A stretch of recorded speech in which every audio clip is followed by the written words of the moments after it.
প্রভাত কুমার মুখোপাধ্যায় রচিত আদরিণী গল্পের মূল চরিত্র মুখোপাধ্যায় মশাই, যিনি একজন বৃদ্ধ ব্রাহ্মণ, তার অত্যন্ত স্নেহের হাতি আদরিণী, যে শুধু একটি পশু নয়, পরিবারেরই অংশ ছিল।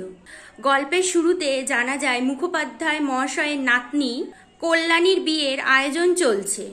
এই শুভ কাজের জন্য প্রচুর অর্থের প্রয়োজন, তাই তিনি বাধ্য হয়ে তার আদরের হাতি আদরিণীকে বিক্রি করার সিদ্ধান্ত নেন। প্রথমে আদরিণীকে মেলায় নিয়ে যাওয়া হলেও দাম পাওয়া যায়নি, ফলে সে বাড়ি ফেরত চলে আসে। পরিবারের সবাই এতে খুব খুশি হয়, যেন হারানো ধন ফিরে পেয়েছে।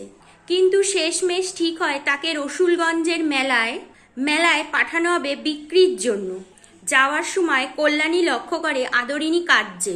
সে অভিমান ও দুঃখে চোখের জল ফেলছে, যেন বুঝতে পারছে যে তাকে চিরতরে বিদায় নিতে হবে।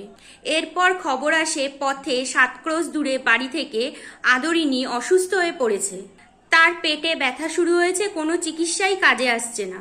মুখোপাধ্যায় মহাশয় যখন সেখানে পৌঁছায় ততক্ষণে সব শেষ হয়ে গেছে।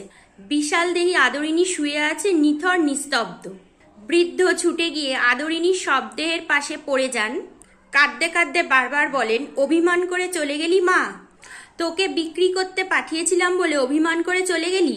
আদরিণীর মৃত্যুতে মুখোপাধ্যায় মহাশয় মানসিকভাবে ভেঙে পড়েন।